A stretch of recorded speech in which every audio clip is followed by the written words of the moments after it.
Waardelose rituele. Ons lees Hebreërs 9 vers 1 tot 14. Ons is besig met 'n kooroefening. Kerkkoor lewer 'n groot optrede en alles moet perfek wees. Ons sing ons harte uit en die koormeester raak opgewonde. Gaan aan, bedui hy terwyl hy van die koorgalery af verdwyn. Basse, meer volume, skree hy daar onder uit die kerk uit. Ons sing dat die bissies bewe en in die hemel klap die engele hande. Ons koormeester is 'n perfeksionis. Heen en weer hardloop hy deur die kerk om seker te maak dat die koor oral goed klink. Nou buldery van eers en ek gee my allerbeste. Maar dan snak ek na my asem. Dis mos heiligskennis. Hoe kan hy? Ek hou op sing. Op die preekstoel van alle plekke staan hy en dirigeer. Niemand durf daar in die allerheiligste van plekke opklim buite die predikant nie.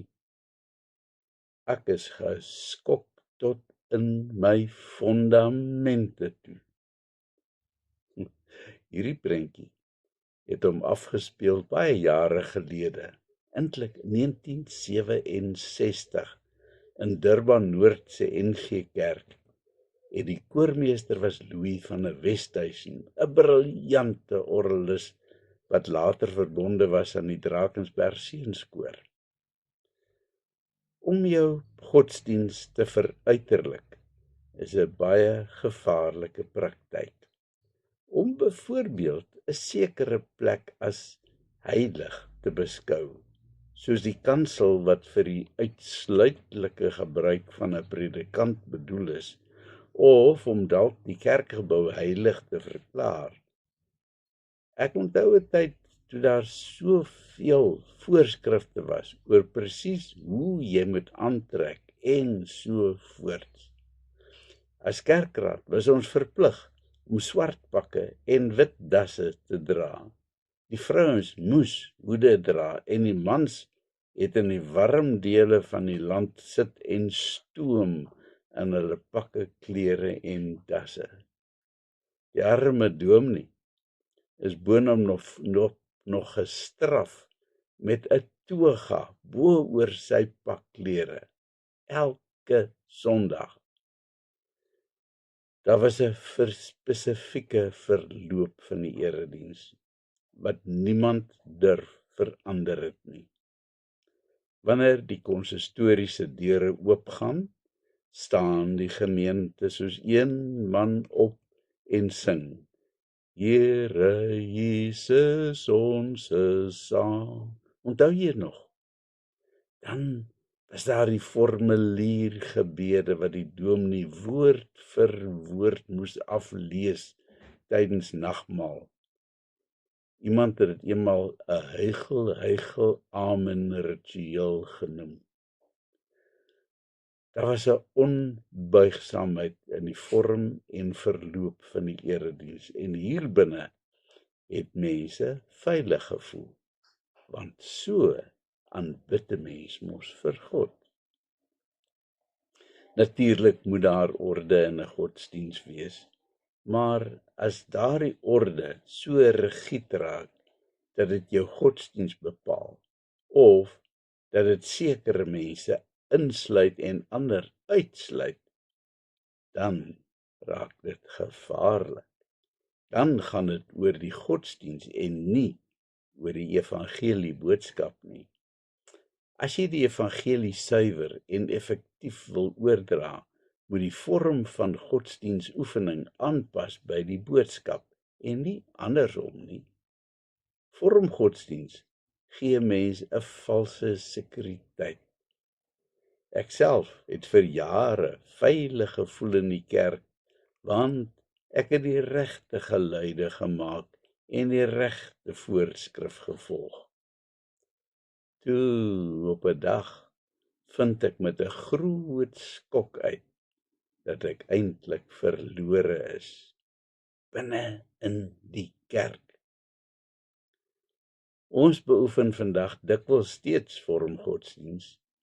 Om die gewete te sus, lees jy jou Bybel saans, al is dit net 'n versie voor slaaptyd, dikwels sonder om eers te dink wat jy lees.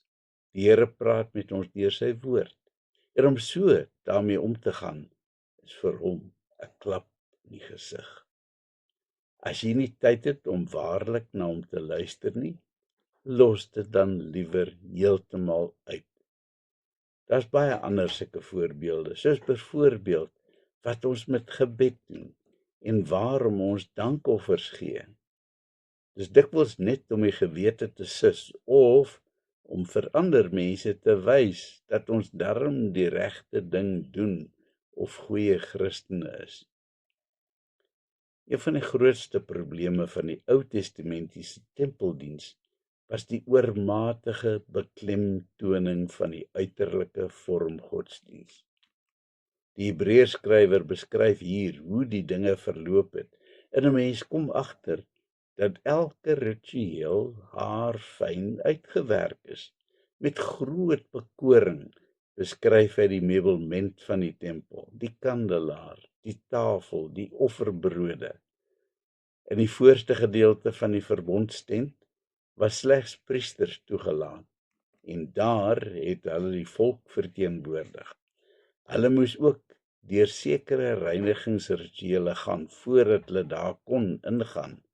Daar was daardie voorhangsel waar agter die allerheiligste was, waar slegs die hoëpriester kon ingaan, want daar, so het hulle geglo, woon God. Daar was die verbondsark en al die ander heilige voorwerpe wat daar gestoor was, en daar het die hoëpriester elke jaar 'n offer gebring. Jesus Christus het egter kom dien as hoëpriester in die volmaakte hemelse verbondstent.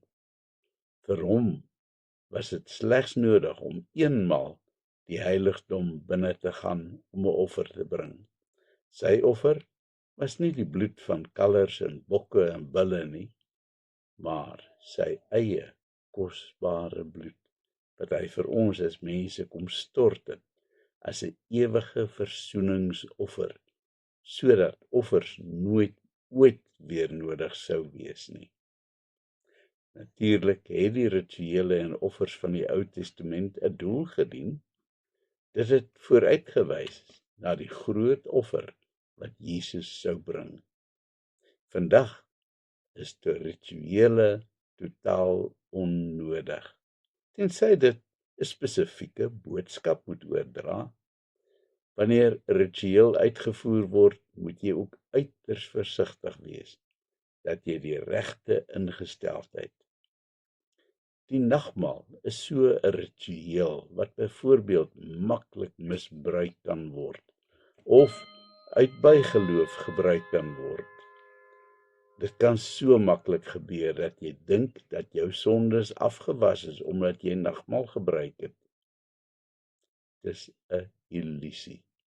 Alleen die versoenende bloed van Jesus kan van jou sonde bevry. En die nagmaal is 'n gedenkmaal om ons daaraan te herinner.